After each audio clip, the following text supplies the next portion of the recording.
Hello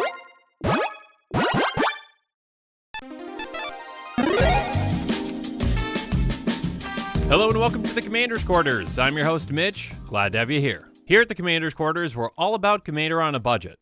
Today we have an episode of Commander's 2 Cents. On episodes like these, I give you my own personal take on topics about the format in general and current news.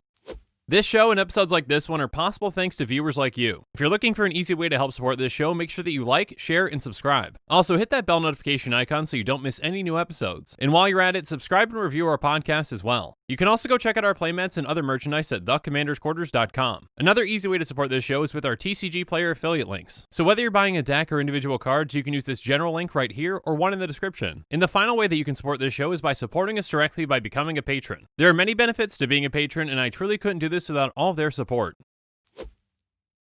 On today's episode, we're going to talk about some creatures that should be legendary. For most formats, a creature being legendary is usually a bad thing thanks to legend rule. But in Commander, of course it can be a benefit since that creature can then be your commander. A quick disclaimer on these picks. Of course, all these selections that I'm going to go over today are just my opinion. Also, you can already play with any creature as your commander as long as your playgroup's okay with that. A little while back, I did a deck tech on Untitled Nephilim, which isn't technically a legendary creature. And that means that the rules state that I can't use this as my commander. Well, I checked with my playgroup ahead of time and they were completely fine with me using it as a commander. So I went ahead and bought the deck and it's been one of my favorites to play. I've even brought it to a few LGSs and played it there too, and no one's had an issue with it. Again, if you are planning on building around a non-legendary creature though, make sure you check with others before you do so. Your playgroups or others at your LGS might not be fine with it, so you don't want to build a deck that you can't actually play. Anyways, back to today's topic, which is creatures that should be legendary. This is going to be a multi-part series, and on this first episode, I'm going to cover the creatures that I think Wizards actually made a mistake on. Meaning that for one reason or another, the card should have been legendary and Wizards decided not to make them so. We'll get into each situation and details as we go, so let's jump into it. And the first creatures that I think should have been legendary but aren't are the Nephilim. The Nephilim cycle came out back in Guild Pact and had Yoretiller, Dunebrood, Glint Eye, Inktreader, and Witchmaw. Each of these creatures represent a different 4-color combination.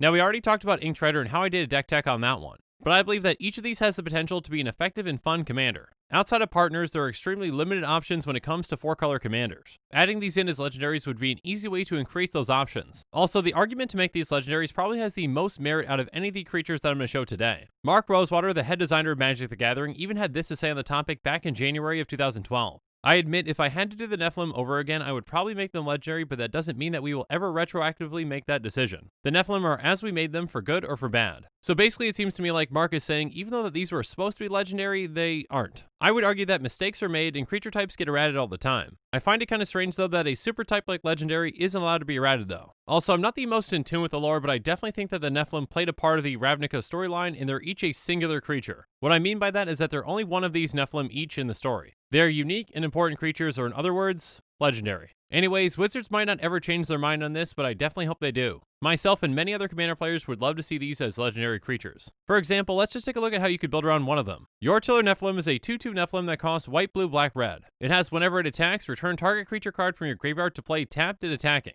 That's a pretty fun effect to build around and can make for a very interesting deck. You could use something like Heal the City to make it unblockable to protect it and also to loot a big creature into your graveyard. And then something like Mirror Phantasm could up you mill for a ton. You could even get sneaky and use something like Metamai the Ageless. If you've got a way to sacrifice it, you can essentially take infinite turns. Outside the Nephilim though, there are plenty of other cycles that I think Wizards should have made legendary. The next one that I want to bring up is this cycle of creatures from Fate Reforged. This cycle includes Soulfire Grandmaster, Torrent Elemental, Brutal Horde Chief, Shaman of the Great Hunt, and War of the First Tree. What stands out about these non-legendary creatures is that they have activated abilities with 2 colors. This kind of template can usually be seen on legendary creatures to define color identity. Each of these are pretty unique creatures with some very cool effects and can make for some awesome commanders. Before Firesong and Sunspeaker came out, many people were wishing that Soulfire Grandmaster was legendary. She gives your instant and sorcery spells lifelink, which Firesong and Sunspeaker essentially do. Regardless, I think many people still wish she was a commander because of her activated ability and because she also gets blue. Again, you can always run any of these as your commander, but ask your playgroup first. If they're not okay with it, then it might just be a waste of your money to build the deck. Anyways, let's just take a look at how you would actually build around something like Brutal Horde Chief if it was legendary.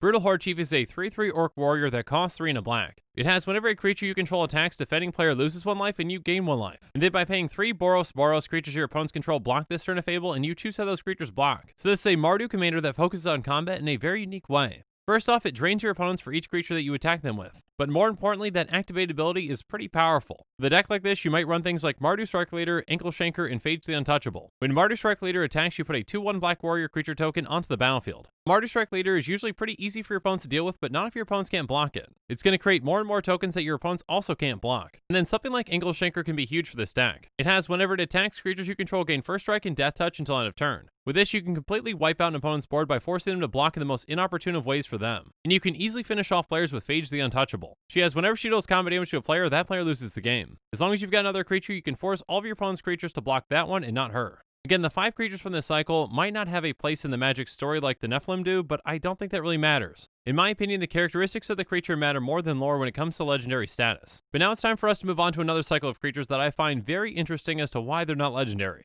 But to illustrate this, before I show you that cycle, I'm gonna show you this one. And this is the Herald cycle from Shards of Alara. Don't worry, I'm not arguing that these should be legendary, they shouldn't. For this cycle, there is one creature of each color. Each of them are 1/1s and essentially have the exact same ability. Let's take a look at Behemoth's Herald to illustrate this. By paying 2 and a green, you can tap and sacrifice a red creature, a green creature, and a white creature, and then you search your library for a card named Gonsire and put it into play, then shuffle your library. Each of these heralds has to sacrifice a different combination of colors and gets a different but specific creature. Angel's Herald gets Imperial Archangel, Sphinx's Herald gets Sphinx Sovereign, Demon's Herald gets Prince of Thralls, and Dragon's Herald gets Hellkite Overlord. Now, one would think that that specific creature that you're sacrificing a combination of creatures for is pretty important. So Imperial Archangel, Sphinx Sovereign, Prince of Thralls, Hellkite Overlord, and Gonsire have to be legendary, right? Well, they're not. For whatever reason, these creatures that are named specifically on other cards and you've got to work in a specific combination to get them out are not legendary. Apparently, there's multiple Gonsires just running around in the world of Magic, so they couldn't be legendary. I'm just saying that there are other cards like these that when the creature is named specifically on another card, there is a good chance that it's legendary.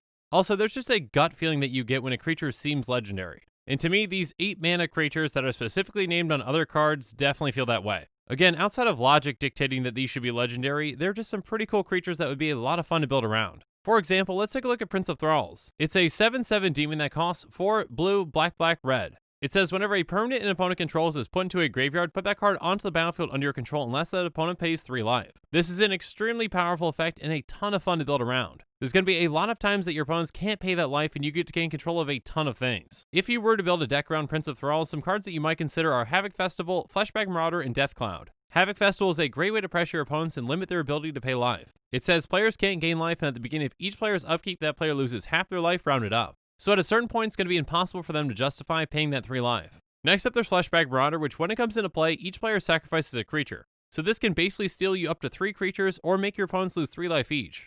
An even bigger sacrifice effect that is devastating in this kind of a deck is Death Cloud. It's a sorcery for X black black black. It says each player loses X life, discards X cards, sacrifices X creature, then sacrifices X lands. So with this, you're probably going to gain control of a ton of creatures and a ton of lands. Again, to me, this cycle really doesn't make sense to not be legendary. When you've got 5 heralds specifically tutoring for 5 specific creatures, something's got to be legendary about them. With this kind of a topic, the Nephilim get a lot of attention because there aren't many 4-color options. But still, these 3-color commanders deserve to be considered as well.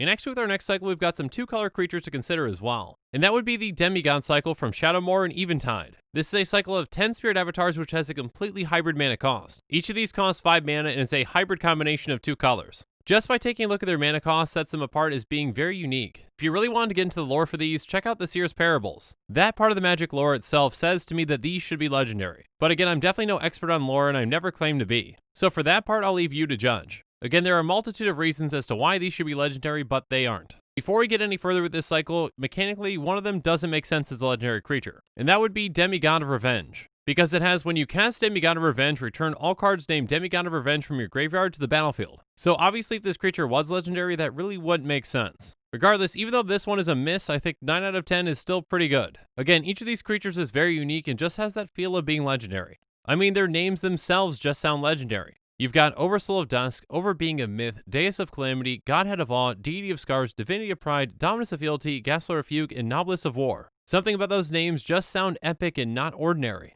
Now with 10 of these, or I really guess 9 of these, I can't go through all of them. But let's just take a look at Godhead of Awe, which I think would be an extremely unique commander that we really haven't seen before. Godhead of Awe is a 4/4 flying spirit avatar that costs Azorius, Azorius, Azorius, Azorius, Azorius. She has a very simple effect. It just says, other creatures have a base power and toughness 1/1. So this is kind of like Humility on a commander, but it doesn't make those creatures lose abilities. So no matter how large your opponent's creatures are, she shrinks them down to size. Now keep in mind that this affects your other creatures as well, except for her. Now, before we get into the cards that would work well with this commander, let me just read that flavor text real quick. It's a quote from the Seer's Parables that says, "What she saw crawling upon this world repulsed her, yet she could not tear her gaze away." So a direct quote from this piece of magic lore refers to exactly her. It doesn't refer to a group of Godhead of Oz, so I can't imagine there's more than one. So these parables are specifically talking about this one being, so shouldn't that be legendary?